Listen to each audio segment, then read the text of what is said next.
When you purchase the 2-inch belt cutter or the 3 and 4-inch multi-cutter, included in the kits are the proper flange rings for the grinders listed on our website.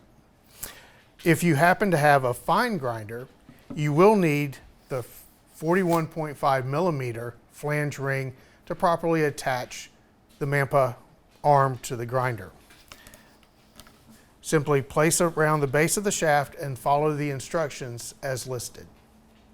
Available on our website are combinations of the 2-inch belt cutter and the 3 and 4-inch multi-cutters paired with the fine grinder that includes the proper flange ring